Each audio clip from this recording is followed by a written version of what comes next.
Hello students, welcome to you in your BA first year English literature class. In today's class, I am going to discuss about your paper.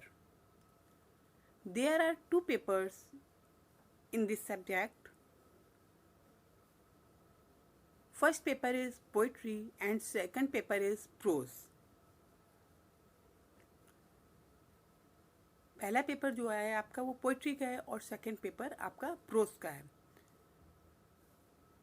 First of all I am going to describe what is poetry. Poetry क्या होती है सबसे पहले मैं आपको इसके बारे में बताऊंगी. इसके बाद में जो आपके नेक्स्ट क्लासेस है उसमें इसका जो सिलेबस बताऊंगी. नेक्स्ट क्लास में सिलेबस बताने के बाद after it I describe you topic wise each and every content.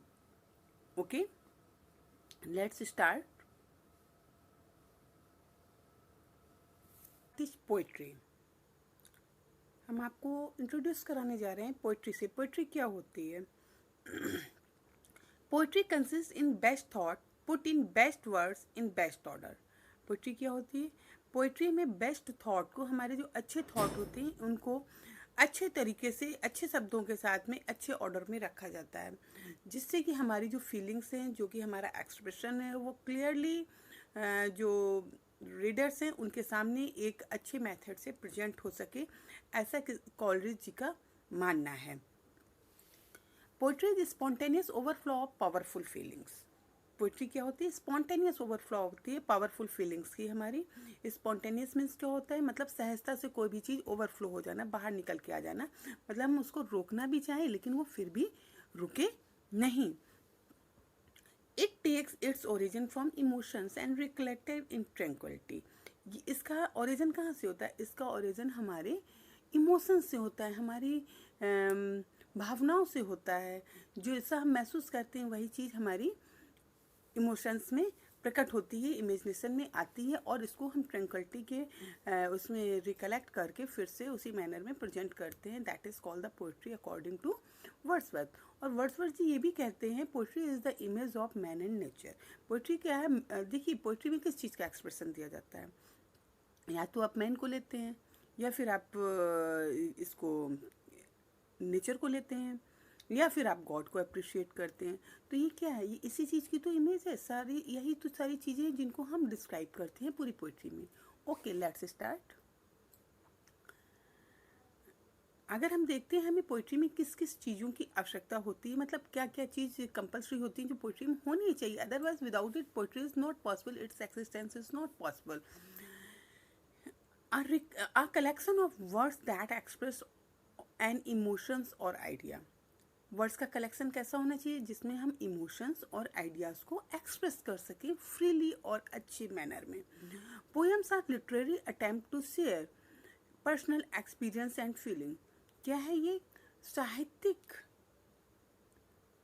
आपका माध्यम होता है जिसके द्वारा हम लोग क्या करते हैं? अपनी फीलिंग्स को, अपने अनुभवों को एक्सप्रेस करते हैं दूसरों के सामने. ऐसे तो हम लोग बोलचाल की भाषा में ही बोलते हैं, लेकिन एक साहित्यिक ढंग से लिटरेरी अगर आपका अटेम्प्ट बोलते हैं, लिटरेरी आपका मैनर आता है, तो उस जगह हम पोइट्री के माध्यम से ही प्रेजेंट करते हैं. Good poem shows images which leave the reader the sense of delight and wonder. जो गुड पोएम्स होती हैं, जो अच्छी पोएम होती हैं, वो क्या करती हैं? सो इमेजेस, वो आपके सामने एक इमेज ला देती हैं, प्रदर्शित करती हैं. विच लीव द रीडर, जो कि रीडर के ऊपर छोड़ देती हैं क्या? द सेंस ऑफ डिलाइट, आपकी प्रसन्नता का एक जो सेंस होता है उसको, आव एंड वंडर, जो कि आपके लिए बहुत ही आश्चर्यजनक और अचंभित कर देने वाला होता है. Poetry, a type of writing what uses language to express imaginative and emotional qualities instead or in addition to meaning. Poetry क्या है? देखिए पोइट्री को ही मैं तरह तरह से अलग अलग तरीके से आपको समझाने का प्रयास कर रही हूँ. अ टाइप ऑफ राइटिंग, एक ऐसा लेख that uses language to express imaginative, जिसमें कि हम अपने भावों को व्यक्त करने के लिए, इमोशंस को अभिव्यक्त करने के लिए क्या करते हैं, इमेजिनेटिव जो एक्सप्रेशन होता है उसका यूज करते हैं, इमेजिनेटिव लैंग्वेज का यूज करते हैं, एंड इमोशनल क्वालिटीज, और उसमें भावुक गुण होता है, इंस्टीड और इन एडिशन टू मीनिंग, ना कि हम उसमें एडिशन करते हैं उसकी मीनिंग का।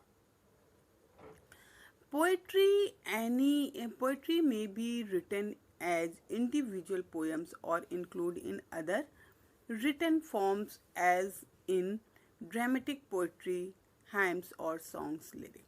Poetry may be written in individual poem, poetry लिखी जाती है आपकी इसमें individual poems की तरह, and include in other written forms, और उसमें कई फॉर्म्स भी इंक्लूड होते हैं as in dramatic poetry. Dramatic poetry में क्या क्या होता है, हाइम्स होते हैं। हाइम्स आप लोग जानते हैं किसको कहते हैं, हाइम्स कहते हैं रिलीजियस सॉन्ग्स को, और सॉन्ग्स लिरिक्स भी होते हैं। देखिए लिरिक के ही कई फॉर्म होते हैं आपके, सोनेट भी होता है, एलेजी भी होता है, ओड भी होता है, ये सारी चीज़ें होती हैं जो आपके सिलेबस में हम आपको आगे क्लास में इसके स्टेप बाय स्टेप बताते चलेंगे। अब हम देखते हैं विच how do you use when studying poetry. इसमें किस किस चीज़ की आवश्यकता होती है। पोइट्री रिक्वायर्स क्रिएटिविटी, जब तक आपके अंदर क्रिएटिविटी नहीं है then you are not able to write down the poetry. Poetry requires emotions, इसमें इमोशनल होना भी बहुत ज़रूरी है। जब तक इमोशंस नहीं होंगे how can you express your feelings. Poetry requires an artistic quality, एक इसमें कलाकार के भी गुण होने ज़रूरी हैं, तभी तो आप एक ही बात को देखते हो। एक साधारण इंसान किस तरह से कहता है, लेकिन अगर जब पोइट उसी चीज़ को कहता है तो कितने शब्दों में इधर उधर मसाला लगा कर उसको कितने अच्छे मैनर में प्रेजेंट करता है। पोइट्री रिक्वायर्स लॉजिक, पोइट्री लिखने का भी एक लॉजिक होता है, उसके पीछे एक इंटेंशन होता है, वो एक सोसाइटी को मैसेज देना चाहता है, या फिर कोई कोई पोइट्री तो ऐसी होती है जो यूनिवर्सल होती हैं, जो आपकी पहले भी आपका वो मैसेज वही दे रही थी, आज भी दे रही हैं और कल भी देंगी, और वाकई में वो ट्रुथ होता है। Purpose of poetry to express ideas, feeling and emotion. इसका उद्देश्य क्या होता है पोइट्री लिखने का। पोइट्री लिखने का आपका उद्देश्य यही होगा, जो भी पोइट्री लिखता है उसका उद्देश्य यही होता है, इंटेंशन यही होता है, to express ideas, feelings and emotions. वो अपने जो इंडिविजुअल उसके आइडियाज़ हैं, फीलिंग्स हैं और इमोशंस हैं उनको एक्सप्रेस कर सके इनके माध्यम से। देखिए जो इसके की एलिमेंट होते हैं पोइट्री के वो कौन कौन होते हैं। इसमें सबसे पहले तो फॉर्म देखा जाता है, आप किस फॉर्म में लिख रहे हो। आप पोइट्री फॉर्म में पोइट्री को लिख रहे हो तो आपका फॉर्म कैसा है। आप सोनेट फॉर्म को कर रहे हो, लिरिक के ही कई होते हैं उसमें कर रहे हो, या फिर ड्रामेटिक मोनोलॉग में किस तरह से जा रहे हो, आपका किस फॉर्म में लिख रहे हो। ठीक है, ओड है, एलेजी है, बैलेड है, कई फॉर्म होते हैं। स्पीकर, स्पीकर इसमें जो बोलने वाला होता है वो क्या है, वही स्पीकर आपका होता है जो पोइट उस चीज़ को बोल रहा होता है। जैसे ड्रामेटिक मोनोलॉग में पोइट किसी न किसी नरेटिव पोएम होती है तो उसमें पोइट किसी न किसी उसको ले लेता है कैरेक्टर को, उसके माध्यम से वो स्पीकर उसको बनाकर वो सारी स्पीच बोलता है। साउंड, उसका साउंड कैसा है, रिदम होना चाहिए साउंड में, उसके कुछ ना कुछ उसकी राइम स्कीम बनती है। इमेजरी, इमेजरी होनी चाहिए, काल्पनिक होनी चाहिए, कल्पनाओं से भरा हुआ होना चाहिए। अगर रियलिटी में ही प्रेजेंट कर देंगे सारी चीज़ें तो शायद उतना नहीं होता। देखिए रियल लाइफ में तो सभी लोग एक दूसरे को परेशानी को फेस करते हैं, लेकिन कोई चीज़ें होती हैं जो इमेजरी भी होती हैं, जैसे हम अपने मन से सोचते हैं ऐसा हो, वो दुनिया भी हमको बहुत अच्छी लगती है, उसको भी हम एक्सप्रेस करते हैं इसके माध्यम से। फिगरेटिव लैंग्वेज होती है। फिगरेटिव लैंग्वेज में क्या आता है, फिगरेटिव लैंग्वेज में आपके आते हैं फिगर ऑफ स्पीच जो मेन होते हैं, जिनको जैसे आपके सिमली हैं, मेटाफोर है, और आपका हाइपरबोल है, और आपका पर्सोनिफिकेशन, इन सब चीज़ों का एल्ट्रेशन है, इन सब फिगर ऑफ स्पीचेस हैं, इनको इसमें इंक्लूड करके इसकी ब्यूटी को इंक्रीज किया जाता है। आते हैं देखते हैं टाइप्स ऑफ पोइट्री कौन कौन से हैं। सबसे पहले हम देखते हैं फ्री वर्स। फ्री वर्स क्या होती है, poetry that does not follow any specific pattern in rhythm.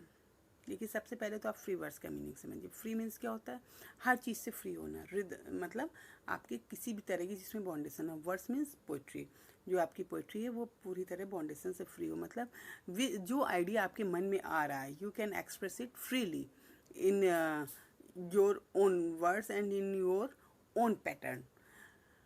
Poetry that does not follow any specific patterns in rhythm, जिसमें पोइट्री को फॉलो ना करती हो किसी एक खास विशेष पैटर्न जो बनाया जाता है रिदम का, उसको रिदम इस राइम स्कीम और लाइन लेंथ, जिसमें देखिए पोइट्री लिखने की वैसे तो एक रूल्स होता है कि आपको इतने लाइन में इतने आपके फिट होने चाहिए, इतने इस एम्बिक पेंटामीटर में लिखी जाएगी, पेंटामीटर में लिखी जाएगी, ब्लैंक वर्स हो, फ्री वर्स हो, किस तरह का क्या है, इन सब चीज़ों का रहता है। लाइन की लेंथ कितनी होनी चाहिए और आपके उसमें कितने वर्स आ रहे हैं, उसके लास्ट का रिदम क्या बन रहा है, रिदम स्कीम क्या, राइम स्कीम क्या बन रही है, ये सब चीज़ का रहता है। लेकिन फ्री वर्स इन सब चीज़ों से फ्री होता है। Free words may contain rhymes but they are not used in a prescribed manner। वो rhymes को तो फॉलो करता है, उसके उसमें rhymes तो होती है, मतलब एक लयबद्धता तो होती है, लेकिन वो किसी भी तरह के जो मैनर प्रेस्क्राइब किए गए हैं, इसके रूल्स एंड रेगुलेशन उसको फॉलो नहीं करता है। देखिए ये आपके बगल में एक एग्जाम्पल दिया गया है, flying like a bird in the sky looking down at the ground see the town see oh Neil. Okay, इस तरह से लाइंस जो बनाई जाती हैं फ्री वर्स में आती हैं। इसके बाद हम देखते हैं आपकी आती है नरेटिव पोएम। एक तो होती है फ्री वर्स, एक होती है narrative poem.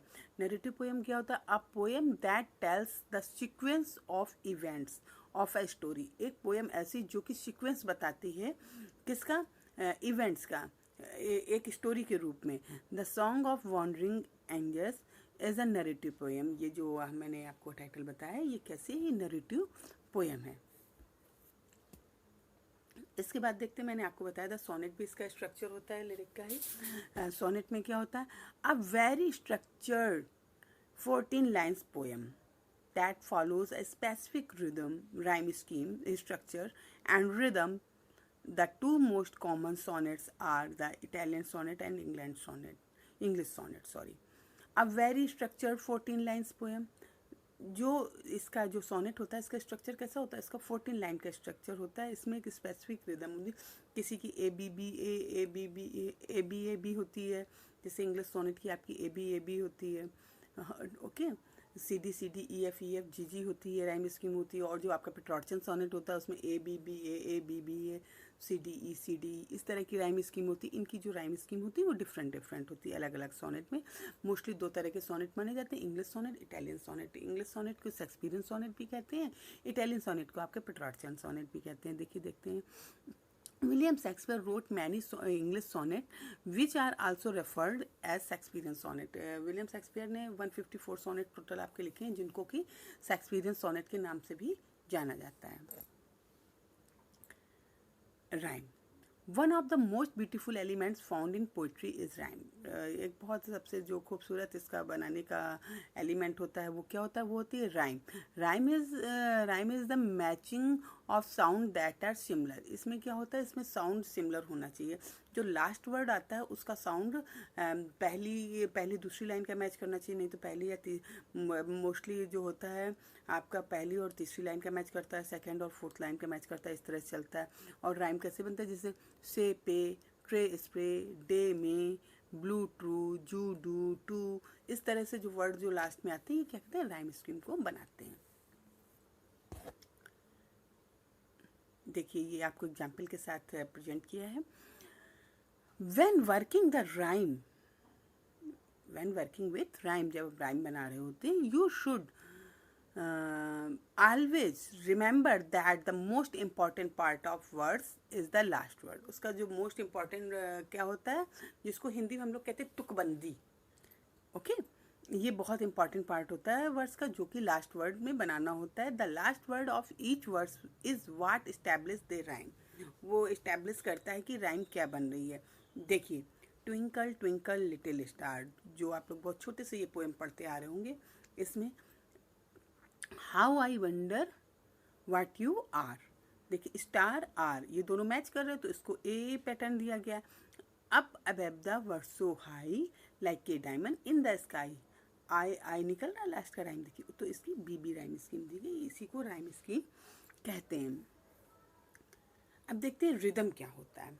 It is movement with uniform resource of a beat or accent it is a movement, ये मूवमेंट होता है एक निश्चित उसका रिसोर्सेज का, और बीट ऑफ जो एक बीट देते हैं ना, इतने मात्राओं का वो बोल निकलेगा वो चीज़। In its crudest form rhythm has a beat with little or no meaning.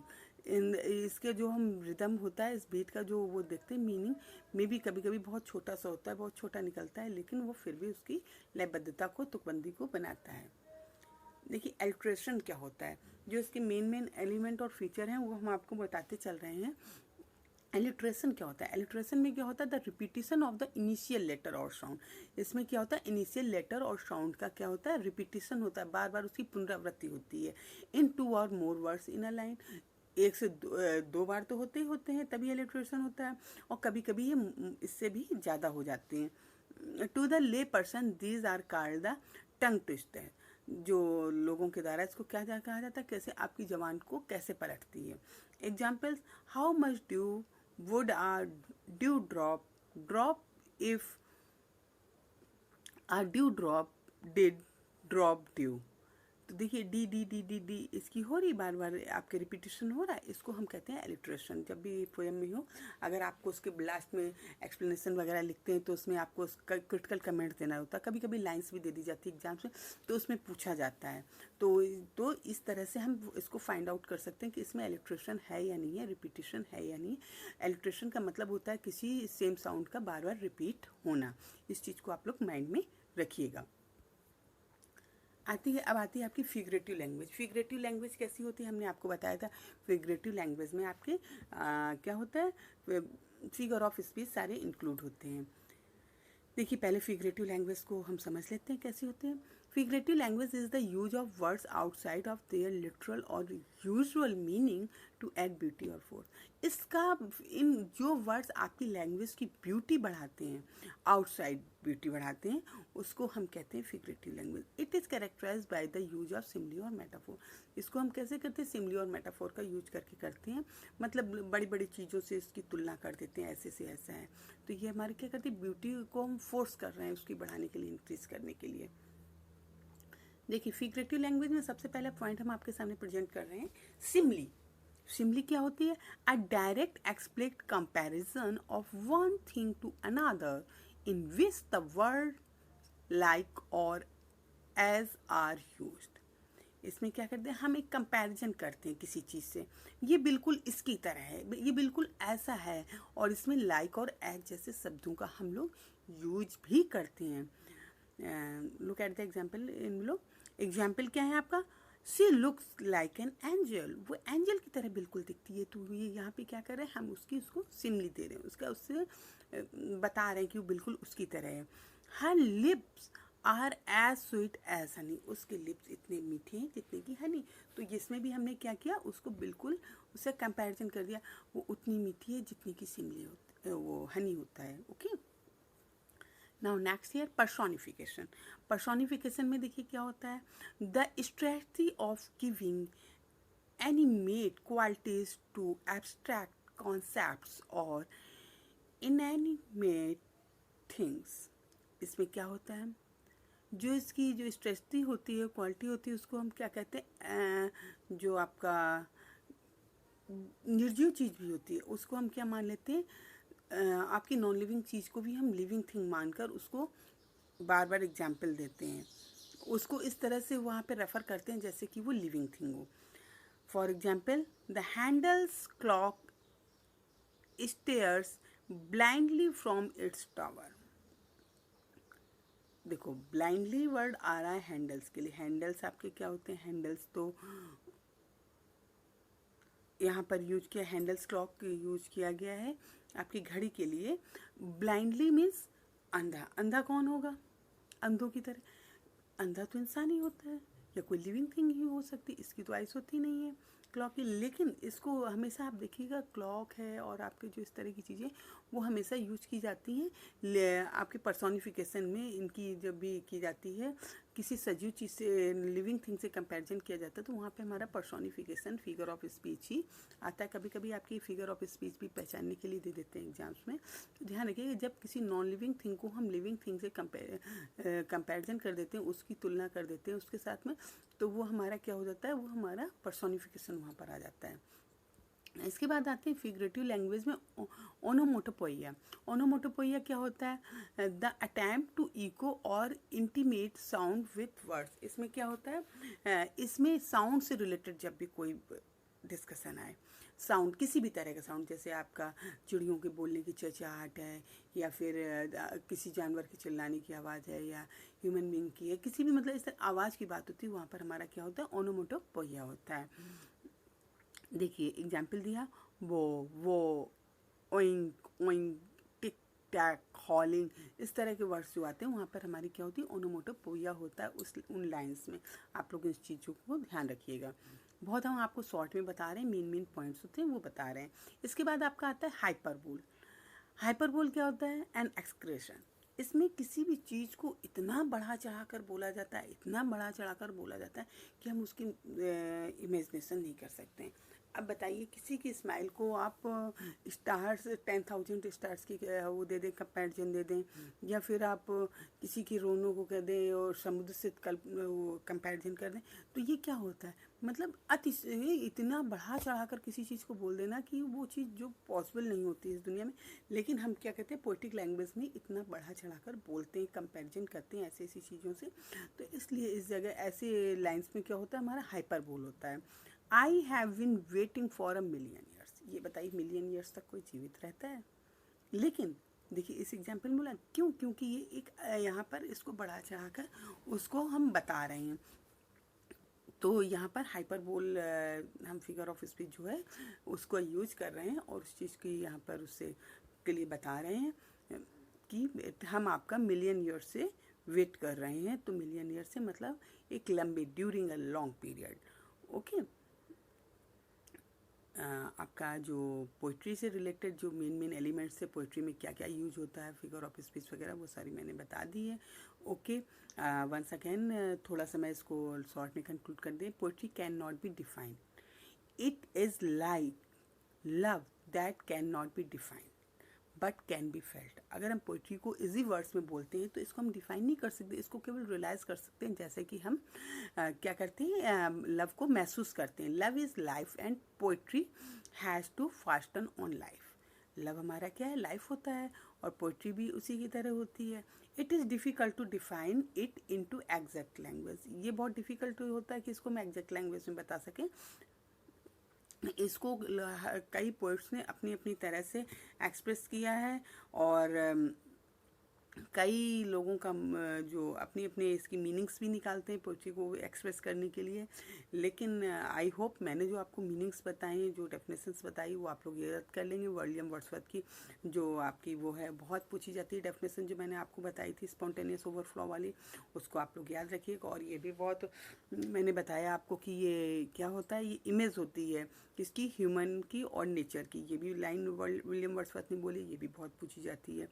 एक चीज़ और देख लीजिए, poetry is the antithesis of science, having for its immediate object pleasure not truth. ये किसने कहा है, ये कॉलरेज ने कहा।